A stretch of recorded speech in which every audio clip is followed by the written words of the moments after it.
Affordable housing has been a challenge across our region for decades, touching families, seniors, and young people alike. Rising costs and limited availability have left many struggling to find a safe, stable place to call home. Tonight, Carolina Impact's Dara Khalid and Russ Hunsinger explore two programs taking innovative approaches to ease the burden and provide hope for those in need.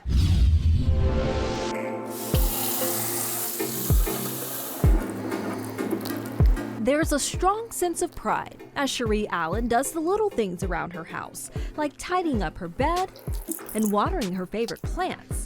Some days, she still has to pinch herself when she thinks about finally being a homeowner. We came to this home and I walked in and I was like, this is it. We don't need to talk anymore about anything.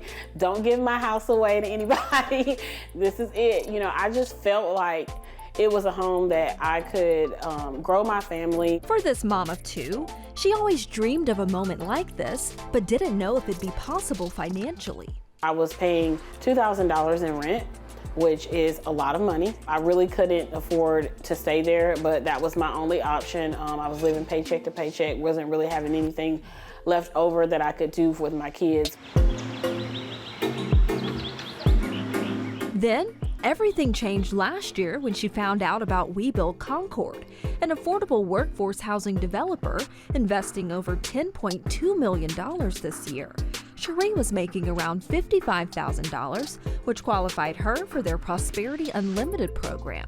With a mortgage of around $1,300 a month for this $190,000 home, Cherie finally has wiggle room in her budget because she's saving around 36% from the original cost of $250,000. The pressures of, trying to work, support your children, and just being able to not have to worry about, oh my gosh, how am I gonna live? How am I gonna eat? How am I gonna do all these things? It's just a great opportunity and a burden lifted off of you. I feel very blessed.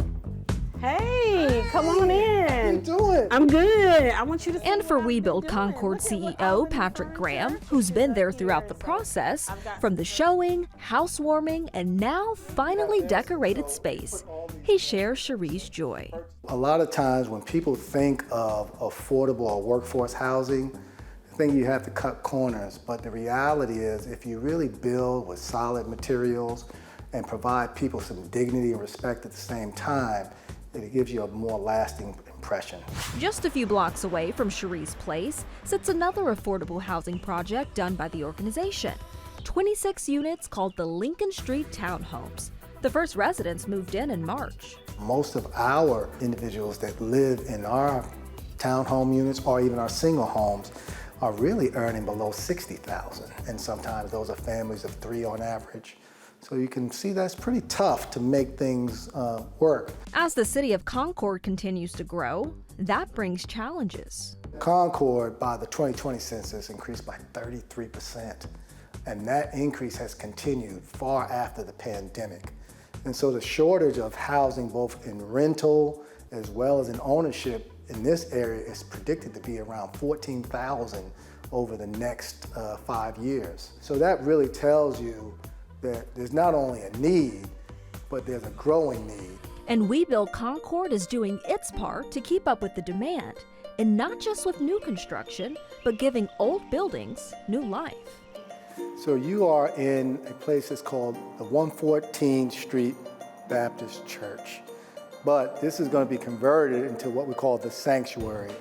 It's a building that will have 13 affordable loft apartments and will have incubator space for entrepreneurs as well as artists. They were able to purchase this property with money from the American Rescue Plan. Funding will also come from the City of Concord, private sources, and some of their sales revenue from other developments. But they're not the only group fixing up old structures. A little over 18 miles away, Davidson Housing Coalition in Mecklenburg County has repairs underway on its affordable housing community, the Bungalows. They're checking the plywood underneath to make sure any rotted boards are coming up. It's really a comprehensive roofing job. So these guys are knocking this out. They show up at like 7 in the morning. They take the full roof down, and then by like probably 2-3 o'clock this afternoon, they'll be done with this building and ready to move on to the next. The 32-unit rental property has been open since 2001. A recent grant of $175,000 from Davidson College Presbyterian Church is funding the roof replacements for all 9 buildings. For our members and for me, it feels really good and it feels impactful. Folks love the new projects. They love to see the things emerge from the ground. But we've got to maintain what we've built and honor our commitments to our neighbors. Davidson, similar to Concord, is growing rapidly. It has really threatened the ability for many people to live in a town like Davidson because it has become so popular. The supply and demand issues are an extreme example of what happens to affordable housing. That's that working people cannot live in a community like Davidson. On a warm, sunny afternoon, resident Victoria Burley relaxes on her front porch playing one of her favorite games on her phone. As she navigates through her virtual house, she's grateful for the real house she has because Davidson Housing Coalition's income eligibility is based on 50% or under the area median income of $152,969. The average price for a home in the town is around $626,000. With prices getting high and stuff, it can really get to somebody. It can be really nerve-wracking and, cause a lot of problems. So it's really security. It really is. As we've seen, affordable housing isn't just about buildings.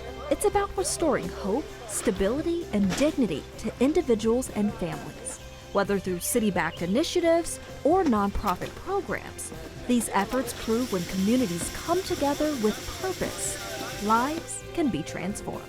Oh, that's right. For Carolina Impact, I'm Dara Khalid.